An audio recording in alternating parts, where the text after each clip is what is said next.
Good evening, I'm Ian Hannamansing. Tonight, a verdict for Michael Spavor.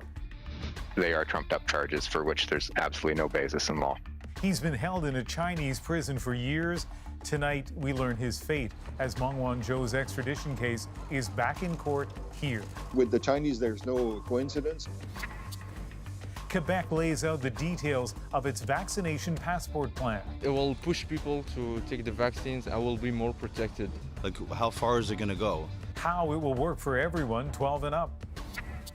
A reluctant resignation from one of America's most prominent politicians. In my mind, I've never crossed the line with anyone. Why some say it's a turning point for the Me Too movement. And big home meet narrow road. There was no going back. He couldn't turn around. How moving house turned into an arborist nightmare in Manitoba. This is The National. Tonight, we're awaiting a major development in the ordeal faced by Canadian Michael Spavor and, by extension, the state of Canada-China relations. A court in China, where it's already Wednesday morning, is expected to soon deliver a verdict and a sentence. Accused of espionage, Spavor and fellow Canadian Michael Kovrig have been held for more than 2.5 years. Their detention, described as stark isolation, subject to constant interrogation, is widely believed to be retaliation for Canada's 2018 arrest of Huawei CFO Meng Wanzhou. The verdict comes just one day after another Chinese court upheld a death sentence for Robert Schellenberg, a Canadian convicted of drug smuggling. The timing not lost on Michael Spavor's family and certainly not on the Canadian government. Katie Simpson has been closely tracking this story from the very beginning, and she joins us from Ottawa tonight. And Katie, what are we expecting? In 99% of these cases in China, there is a guilty verdict. So realistically, that is what's expected. The verdict and sentence could be announced as early as an hour from now. Canada's ambassador to China, Dominic Barton, he will be at court for the announcement. And then after whatever is revealed, he'll have a meeting with Michael Spavor. What is being stressed to me by sources is that this is an expected step in China's legal process. It's a process that is very different from what happens here in Canada. The ultimate goal is to get Michael Spavor and also Michael Kovrig back home on Canadian soil. And if a conviction can lead to an eventual deportation order, that's inching closer to the goal to get Spavor and Kovrig home. Some bigger picture context here. Back in 2016, Canadians will remember Kevin Garrett, a Canadian being held in China for more than 2 years on similar charges. He was found guilty, and 2 days later, he was deported. However, I am being strongly cautioned about setting any timeline expectations here if, in fact, this is a step toward deportation. You mentioned Canada's ambassador to China. What is the Canadian government doing in response this evening? Canada has again summoned its allies to the embassy in Beijing for a show of support. I'm told Foreign Affairs Minister Marc Garneau has been working the phone, including a phone call with U.S. Secretary of State Antony Blinken about this issue this week. Diplomats from the U.S., France, Germany, Australia are among those trying to send a message to China that this kind of hostage diplomacy, as it's been described by experts, doesn't work and that the world is watching. You can expect this kind of response again whenever Michael Kovrig's verdict and sentencing begins. That, of course, hasn't happened yet. And it's going to be a late night for both of us as we stand by for more on this story. Katie, thank you. Thanks. And as Katie mentioned, Canada's relationship with China has been fractured since Meng Wanzhou's arrest in 2018, with both sides hurling accusations, even economic sanctions, at each other since then. Meng's case returns to court tomorrow. Travis Danraj looks at the strained relationship between Ottawa and Beijing and how the fate of 3 Canadians hangs in the balance. Canada's ambassador to China in Dandong last night draws a straight line between Robert Schellenberg's failed appeal and what's happening in a Vancouver courtroom this week. I don't think it's a coincidence that these are happening right now while events are going on in Vancouver. Huawei CFO Meng Wanzhou's lawyers made last-ditch efforts to stay her extradition case. Tomorrow, arguments on the substance of the extradition request finally begin. If she were to end up in jail in the U.S., Beijing would find that extremely insulting, a big loss. Canada-Chinese relations took a nosedive after RCMP arrested Meng in 2018 at Washington's request, just before Michael Spavor and Michael Kovrig were detained. They are trumped up charges for which there's absolutely no basis in law. Today, as Spavor waited to hear his fate, Ottawa condemned Robert Schellenberg's death sentence. We have repeatedly expressed to China our firm opposition to this cruel and inhumane punishment. Today, Western allies also condemned Beijing, just as they did during the trials of Spavor and Kovrig back in March. Some China watchers say that solidarity could have an impact. It does embarrass the Chinese government. They don't like to be embarrassed internationally. Here at home, the government continues to take heat over its handling of the crisis. We need to use every resource possible at the diplomatic level to save Mr. Schellenberg's life. Conservative leader Aaron O'Toole even called for a boycott of the Beijing Olympics. Beijing has to know that the world is watching the genocide taking place against the Uyghurs.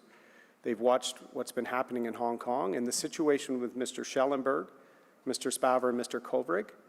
The world is watching. Canada has a complex, intertwined relationship with China. It is our second largest trading partner. As tensions continue, the way forward remains unclear, as does a path home for the Canadians whose lives are on the line. Travis Stanrash, CBC News, Ottawa. And we'll have more on this story later in the hour, but on to the COVID story now. The daily number of new cases in Canada has been on the rise since the start of the month. August began with more than 1,000 new cases, numbers not seen any time in July, jumping to 1,500 on Friday and then peaking at 1,800 this past Sunday. Today, the country recorded 1,345 new cases. That rise in cases has Quebec officials worried about a Delta-driven fourth wave. While 70% of eligible residents are fully vaccinated, the province wants to encourage more people to get the shot by creating Canada's first vaccine passport. As Alison Northcott shows us, today they showed how it will work. Quebec's health minister says a fourth wave is inevitable, but another lockdown may not be. So that we do not have to reconfine and to avoid closing activities or businesses, the best way is vaccination. But we will also use the vaccination passport. As of September 1st, at places like restaurants, bars, and festivals, people 12 and up will have to prove they're vaccinated to get in. It won't be mandatory for staff who work there.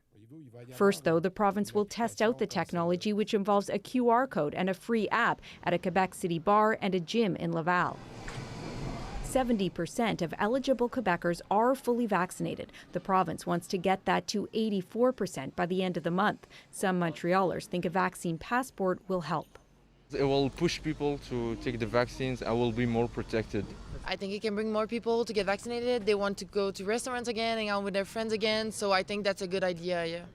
But others worry about the requirement. It's almost a sense of discrimination too, I think, at the same time, you know, like how far is it going to go?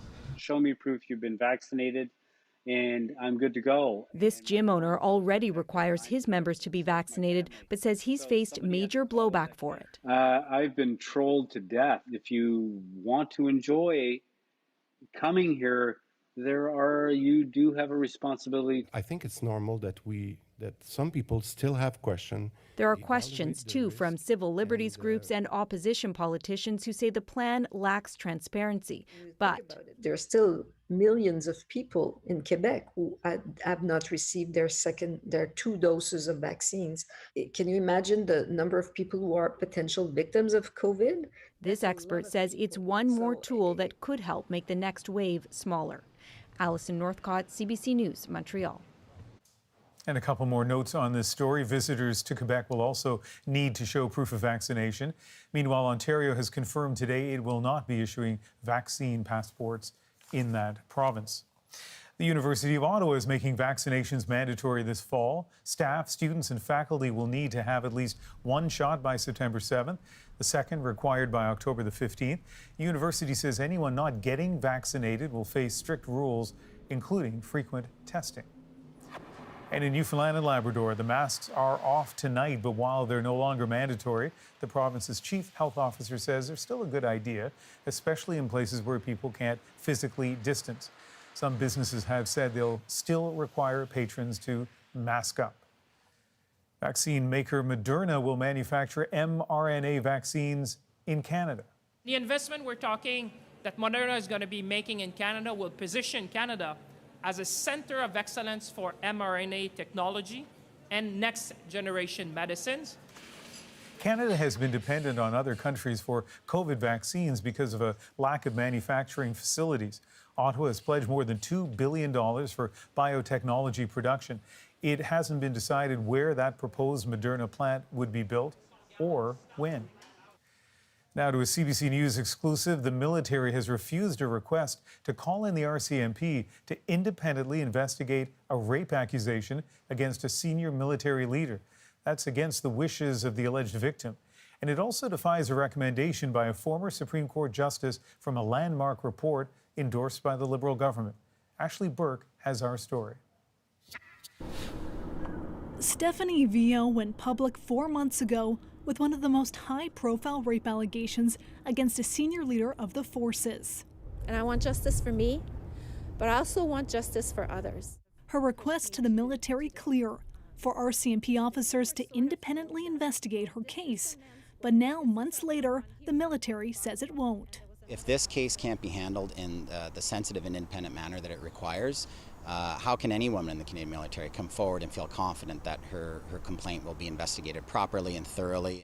Vio was a 19-year-old steward on board a Navy ship when she alleges her superior, Hayden Edmondson, raped her. A claim denied by Edmondson, now a vice admiral and former head of HR. The military's refusal to hand over Vio's case goes directly against what the Liberal government promised. We will be making significant changes to the way the military functions in the coming months. Significant changes that include recommendations from former Supreme Court Justice Morris Fish to temporarily transfer sexual assault cases to civilian authorities until victims have more rights in the military. We want to ensure our people have a voice when interacting with the military justice system. Experts say Vio's case is the first test of the Liberals' commitment to that, and it has failed. We have a prime minister who's identified as a feminist prime minister, but he and the Minister of Defense have zero credibility on this file. They have zero trust, especially from victims of sexual assault in the military.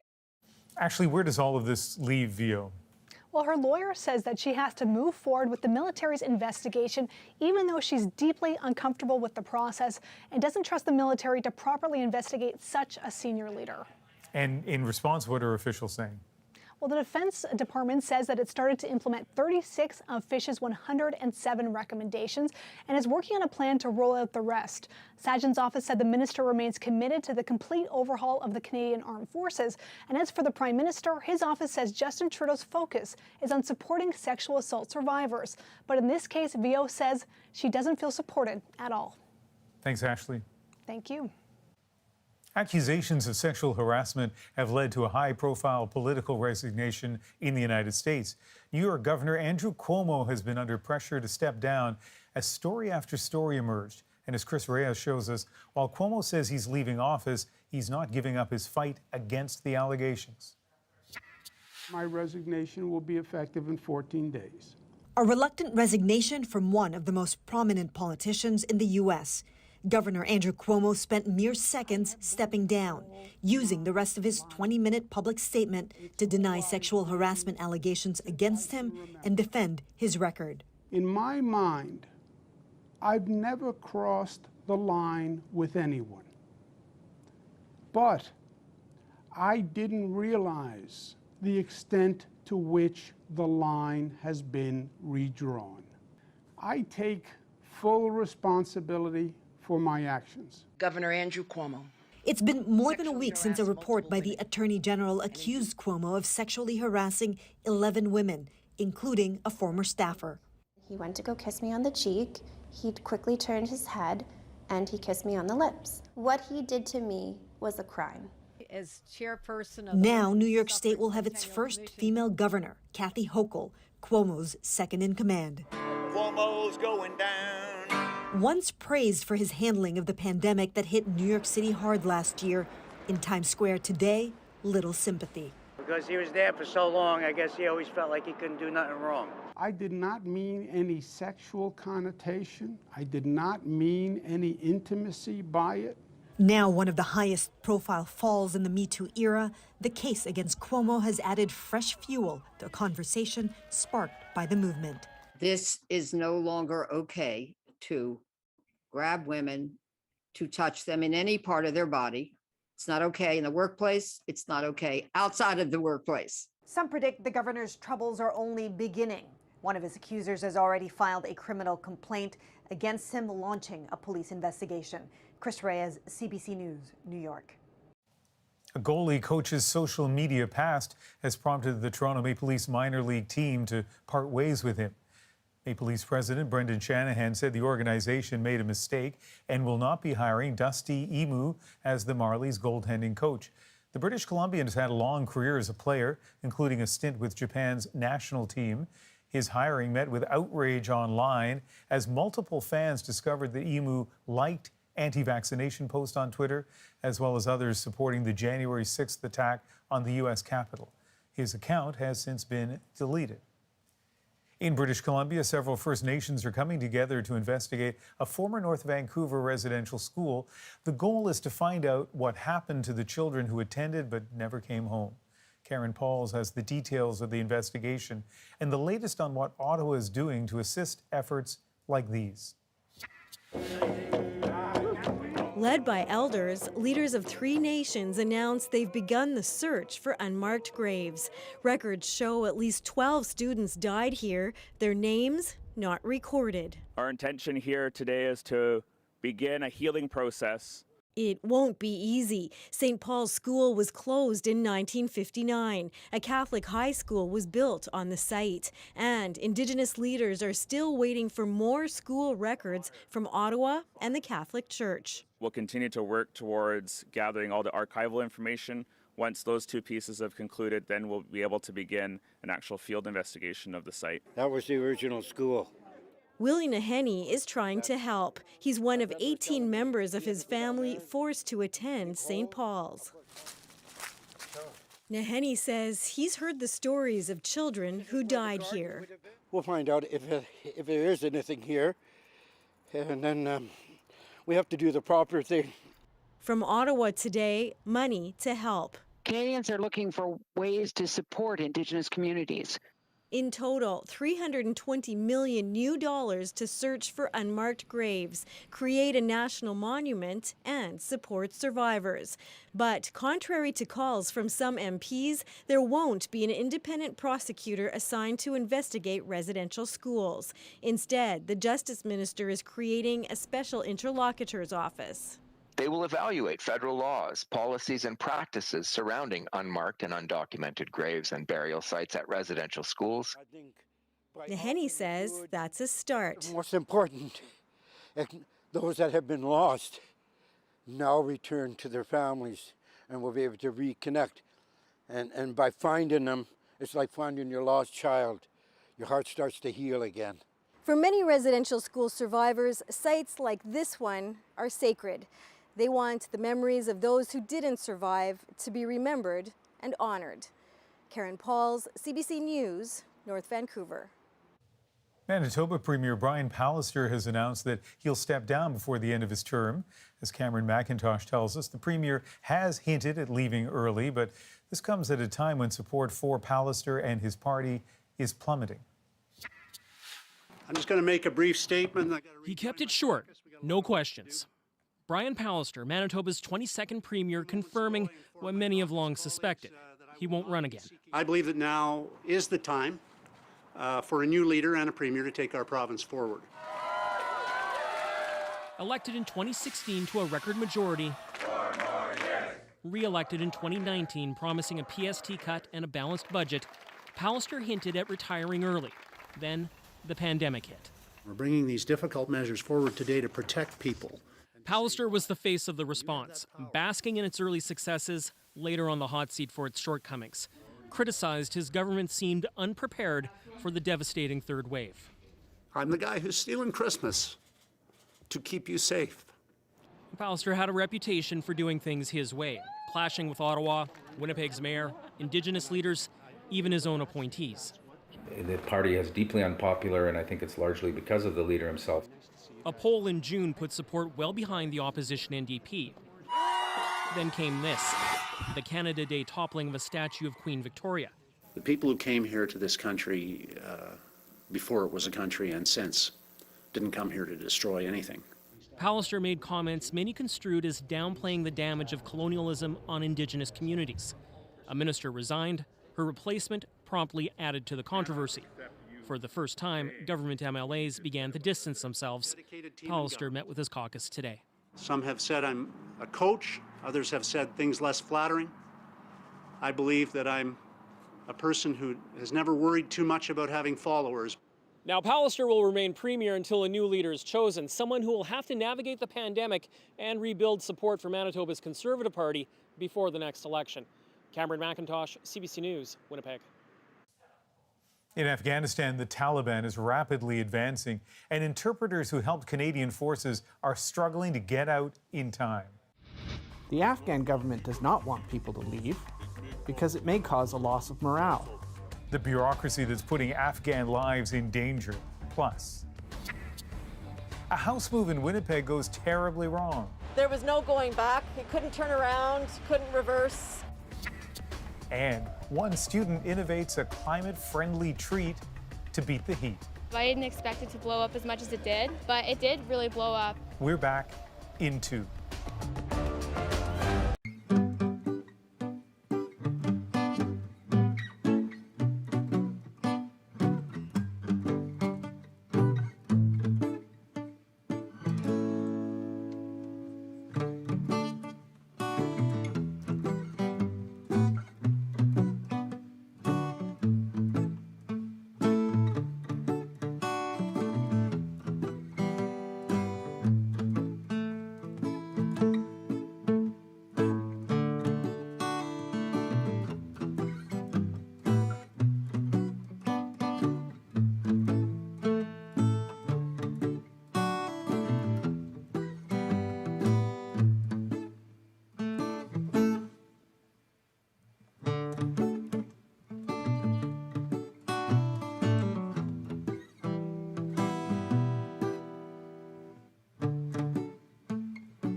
There are new reports tonight of human rights abuses in Afghanistan as Taliban fighters seize more and more territory. At least 183 civilians were killed in the last month, it says, and women and girls are forbidden to travel without an escort. In one case in Balkh province on the 3rd of August, a women's rights activist was shot and killed for breaching the rules. Today, an EU official said the Taliban now controls 65% of Afghanistan. That's caused an exodus of about 400,000 people, according to new government figures. The UN says the Taliban is targeting religious minorities, journalists, and activists. Also under threat are the Afghan interpreters who helped Canada's armed forces there, and they won't be out of danger until Canada gets them out. Evan Dyer shows us what's blocking their way. 6 out of 34 provincial capitals fell to the Taliban since Friday. The Afghan government is losing and losing fast. The way I look at it is the Taliban are driving a Ferrari 200 miles an hour down the Autobahn, and the process that we're using right now is the equivalent to a Pinto that's struggling to get out of second gear. A former Canadian Army interpreter says the Afghan government is trying to calm the rising sense of panic and putting up roadblocks for those who wish to leave. I say that, of course, the Afghan government does not want people to leave because it may cause a loss of morale. As a group of interpreters prepared to board a flight to Canada this weekend, about 20 families were denied an exit visa because their Afghan passports had expired. Wendy Long is with an advocacy group that helps Afghan interpreters. They've got their bags in hand. They have nowhere left to go because they've, left their accommodations thinking they are starting a new life in Canada. Afghan officials are now also demanding a negative COVID test just to enter Kabul airport. The new requirements could force interpreters to come up with hundreds or even thousands of dollars that many don't have. A lot of this money is coming out of the pockets of veterans, of veteran-led organizations. The funds vets are raising online are being rapidly depleted to pay for shelter for families as refugees crowd into Afghan cities. We've had people who have had their passports ready to go for 5 years, and now they're on the tarmac because those 5 years are up and their passports have just expired. So yes, a great hand of applause to the people on the ground actually working for the people. But did it need to get to this point? No. For the interpreters, survival now depends on which moves faster, the wheels of bureaucracy or the offensive of the Taliban. Evan Dyer, CBC News, Chelsea, Quebec. Canada imposed new sanctions against Belarus this week, joining the U.S. and Britain to send a message to its autocratic leader. Alexander Lukashenko was returned to power 1 year ago in an election widely considered to be rigged. Megan Williams shows us his reaction to the sanctions, even as voices of rebellion grow louder. A burst of scornful bravado from the authoritarian leader of Belarus in the face of fresh sanctions against his country. When the UK was the first to announce the new sanctions, Alexander Lukashenko said it could choke on them. Last year, tens of thousands protested. Now, even indirect criticism of the state is dangerous. Belarusian Olympic sprinter Kristina Tsimonskaya defected last week after she faced reprisal for criticizing her country's management of its Olympic program, run by Lukashenko's son. My grandmother, she called me and she said, you can't come back to home because on the TV they say a lot of bad words about you, that you have some mental problems. This case of Kristina Tsimonskaya is very interesting. She doesn't feel safe. Actually, majority of Belarusians do not feel safe inside the country. Other athletes have been openly part of the opposition movement for months now, like this former basketball star. People were surprised when athletes, many of us, marched. They were our fans. All of a sudden, we turned the roles. We kind of witnessed a paradigm shift of how people see us and how we see ourselves. He's fled Belarus for fear of arrest, but leaving the country is no guarantee of safety. Last week, a Belarusian exile helping others flee persecution was found dead in a park near his home in Kiev, Ukraine. In May, Belarus brazenly hijacked a commercial flight to arrest a journalist and his girlfriend, still in jail. Opposition leaders say it will take more pressure from the outside to bring down Lukashenko. Sanctions should be imposed by all the democratic countries, the USA, UK, Canada, European Union and others. Only in this joint position sanctions will be powerful. Megan Williams, CBC News, Florence. Yesterday's UN report aimed a bright light at the climate crisis, but the pandemic made seeing the effects more difficult. Our glasses are very dirty, and they're getting dirtier as we speak. Why COVID made gathering data difficult and how it affects our forecasts. But first, as we await Michael Spavor's verdict, what could come next for all 3 Canadians imprisoned in China?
Let's return to tonight's top story, the expected verdict and sentence for detained Canadian Michael Spavor, and what it means for Canada-China relations, which are the worst they've been in decades since Canada's 2018 arrest of Huawei executive Meng Wanzhou at Washington's request.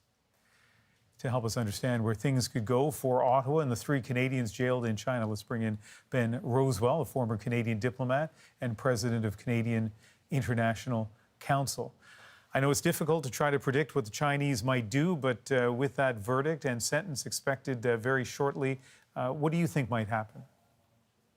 Well, I think Canadians should brace for the worst for today, and particularly the family of Michael Spavor. I can't imagine what they're going through, having not seen their family member for almost 3 years. I suspect we're going to find out that it'll be many, many more years before they're able to see him again. I don't think we're going to hear a death penalty, but there is going to be likely a guilty verdict with quite a harsh sentence, and that is meant, I think, to send a signal to the government of Canada, but probably also to any other government that dares cross the People's Republic of China.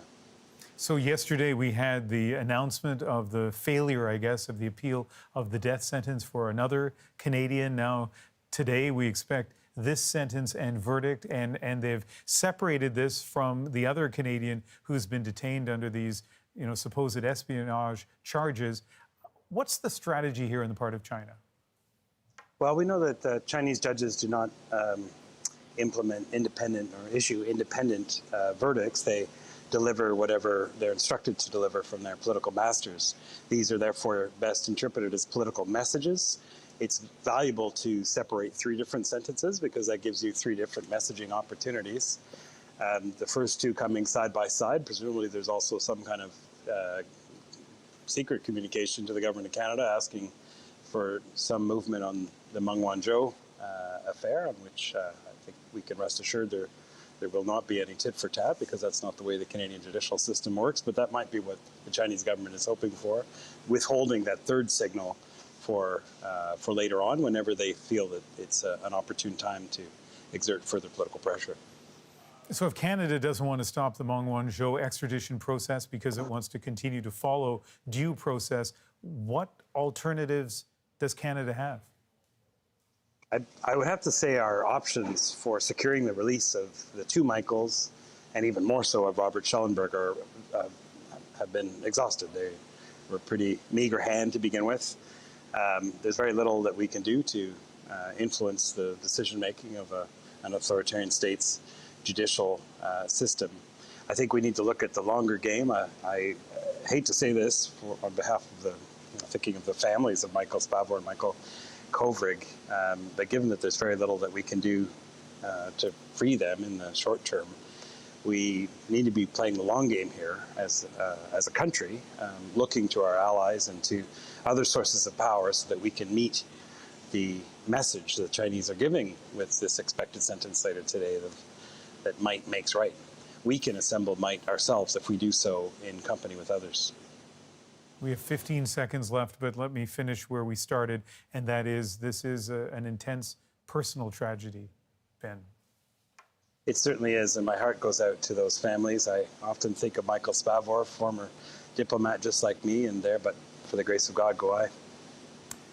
Ben Rosewell, a late night in Prince Edward Island, and it will be even later. You'll stand by and we'll check in with you through the evening as we wait for this verdict and sentence. Thank you. Thank you. Next on The National, a move that destroyed a boulevard and frustrated Winnipeg residents. Big house, narrow road. Stay with us.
Welcome back. Crucial to the landmark UN report yesterday outlining the devastating, irreversible effects of climate change is scientific research. But that other big global crisis, the COVID pandemic, has put a damper on how we gather climate data. In the story we first brought you in December, Tom Murphy explains. Consider this. The ocean is teeming with clues that allow scientists to interpret everything from your long-range weather forecast to the latest climate change affecting the Earth. Problem is, with COVID restrictions, oceanographers like Brad DeYoung haven't been able to get out there to study the ocean's latest hints of where this globe is headed. It's really critical because we can't understand it by just staring at the ocean from the shoreline. We actually have to be in the ocean, at sea, making these measurements. Do you feel like we're flying blind a little bit right now? I feel like our glasses are very dirty, and they're getting dirtier as we speak. Normally, there's a vast network of scientists on the water all over the world, monitoring our oceans with high-tech gadgets like this autonomous wave glider. It can track the endangered North Atlantic right whale, for example, find its food, inform big ships to steer clear to protect the near-extinct species. This is one of our wave gliders. But Anya Waite of the Ocean Frontier Institute in Halifax says the pandemic means fewer gliders, research trips canceled. It's much harder to get ocean observations than it was before COVID. And the ships are holding fewer people. You have to be socially distanced. They're crewed fewer days of the year. Now, if you figure all that measuring of waves, wind, and atmosphere doesn't affect you, think of your long-range forecast. Every time you look at what temperature is going to be tomorrow and you see that nice hourly thing you can get, that app, that's ocean data. Right? And for some companies, it is especially critical. The petroleum industry and oil industry, they depend on good weather forecasting. And they also use a lot of ocean data to understand how their infrastructure is going to be interacting with the ocean over the course, the lifetime of that infrastructure. All those industries and government agencies, lobster fishers, lots of people use ocean data and they don't know they're using it. All that technology out there emitting data, measuring waves and winds, how the ocean interacts with the atmosphere, many of it is run by batteries that have either died or are about to. Thousands of devices beaming back millions of bits of ocean data, informing the so-called blue economy, from companies ensuring shipping lines to fishermen relying on weather forecasts. They're all a little more in the dark these days. Emma Heslop is with the Global Ocean Observing System out of France. So we see far fewer scientists being able to go on board, less science being done. So imagine things like El Nino, La Nina. This is a coupled ocean atmosphere phenomena, and it's vital to have ocean measurements for that in order to have any kind of prediction for wildfires in Australia and what the impact will be sort of in the US and up into Canada on the west coast there.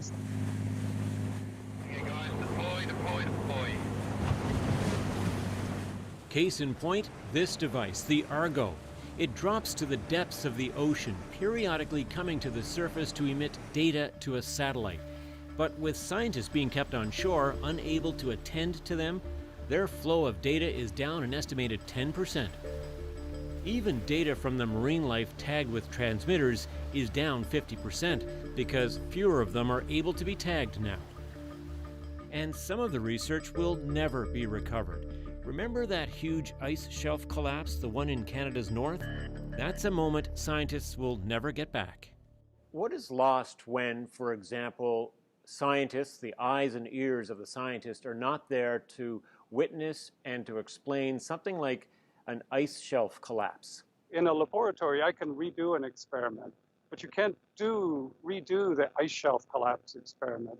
So when we miss these opportunities to see what's happening, then we're losing understanding or just a recognition of the impact that climate change will have on the environment around us.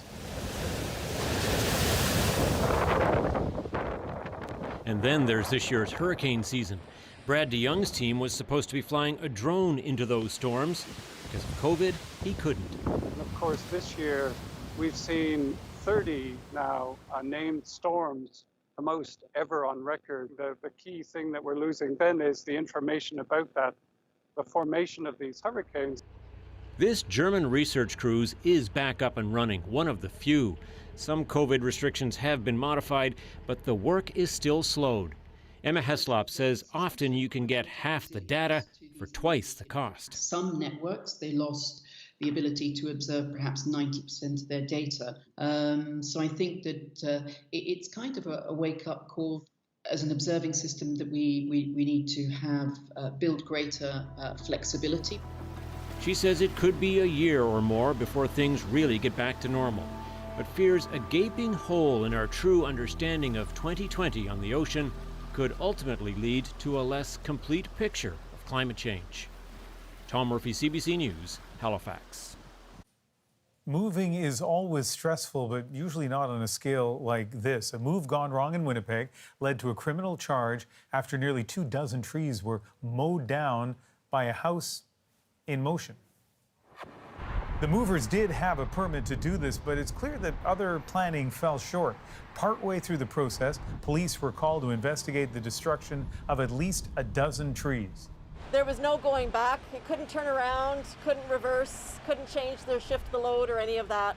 So staff actually had to make a call, tree by tree, one by one, as the truck proceeded to determine whether a tree could be saved or preserved and the truck could get around it. The final toll, 23 trees. Police charging the driver with mischief over $5,000. But as all of this blew up on social media, a local councillor said that's not enough. The city should be actively pursuing a civil lawsuit today. Like, let's get working on this right now to ensure that we receive damages. The city now assessing what it will cost to make this boulevard green again. Typecasting in Hollywood is nothing new, but the consequences could be harmful. People don't just wake up hating Muslims. They believe a story. Coming up, examining the effects of racist depictions of Muslims in film. Next.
Welcome back. Legendary NHL goaltender Tony Esposito has died.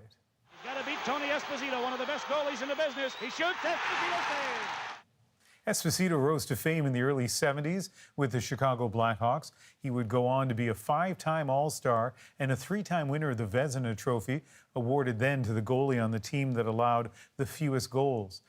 In 1972, he was one of the starting goalies in the historic Summit Series against the Soviet Union. Tony Esposito died after a brief battle with pancreatic cancer. He was 78 years old. American actor Christina Applegate has announced she has multiple sclerosis. She posted about her diagnosis on Twitter, calling it a tough road. The 49-year-old began acting as a child with a breakout role in Married with Children. She then won an Emmy in 2003 for her guest role on Friends. So beautiful. Oh, I know, isn't she? No, I was talking about your bedding. Applegate tweeted asking for privacy as she goes, quote, through this thing. Multiple sclerosis damages the central nervous system. There is no cure. According to the MS Society of Canada, 2.8 million people around the world have been diagnosed with the illness. Canada has one of the highest rates in the world. Hollywood has long been criticized for its lack of diversity on and off the screen. But even when minority groups are represented, it often has been through harmful stereotypes. In a story that first aired earlier this summer, Eli Glasner looked at how Muslims are represented on screen and what some in the industry are doing to change that. Welcome to the land where the waters try to drown us. Toronto's Ali Momin is many things: an actor, a podcaster, a healthcare system underfunded, even an aspiring politician. But he'll never forget how Hollywood first cast him. Suicide bomber number 3. In the movie Traitor with Don Cheadle. He was trained to kill. Eager for acting credits, Momin accepted. In hindsight, I deeply regret it. I wish I never said yes. But if I'm to be honest, we use the word systemic all the time. I was a part of a system. As his career continued, so did the offers. Terrorists, nefarious bad guys, generic Arab speakers, even though he's a non-Arab from Iran. It otherizes you. And even when there is a Muslim representation that isn't terrorist-like or nefarious, it's exoticized. A recent study confirms how Hollywood overlooks and ignores the Muslim community. Of the top 100 films in the U.S. from 2017 to 2019, only 1.1% of the speaking roles were Muslim. Then there's the issue of violence. Specifically, about 40% of Muslim characters were shown as perpetrators of violence, and more than half of Muslim characters were shown as targets of violence. We also saw that 19% of Muslim characters in our sample also died by the end of the film. Oscar-winning actor Riz Ahmed is part of a group that commissioned this study. He sees a connection between what happened in London, Ontario, and what we see on our screens. People don't just wake up hating Muslims. They believe a story that we have to look at ourselves and ask whether we are complicit in perpetuating. To combat that, Ahmed's partners are launching new guides and grants to support Muslim-centered stories. I got fired. Like the comedy series Dirty Love. Ottawa's Mesa Houri was tired of playing terrorist wives and refugees, so she created a show with a contemporary view of Muslim life. I just wanted to be who I am, and I want to be able to show that on screen as well. We all have a story. Using stories to push back against the stereotypes. Eli Glasner, CBC News, Toronto. Up next, using the power of the sun to keep things cool. Everyone drives by and they're like, oh, it's a solar-powered ice cream stand. That's so cool. How this young entrepreneur is thinking green, next in our moment.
This, of course, is usually what happens if you leave an ice cream cone in the sun, but one inventive Nova Scotia teenager is using the sun's heat to keep ice cream cool. For her summer job, she decided to open a mobile ice cream truck entirely powered by solar energy.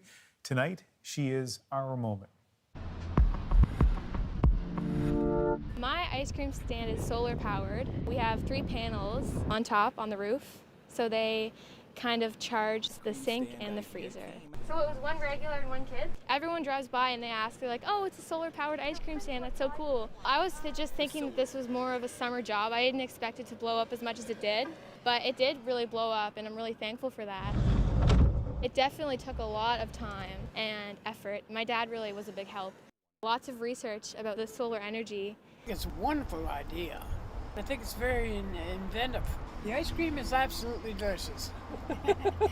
Just with everything going on in the world, like pollution-wise, it's just really terrible.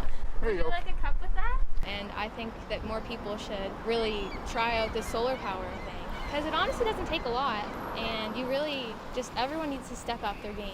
If I can, anyone can.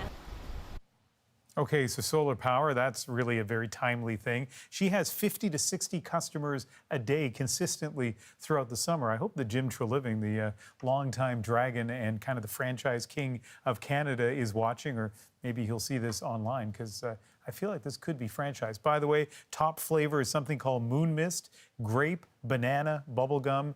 Our producer says it is an Atlantic Canada fave. Not when I was growing up, but it sounds really good. That is the National for August 10th. Good night.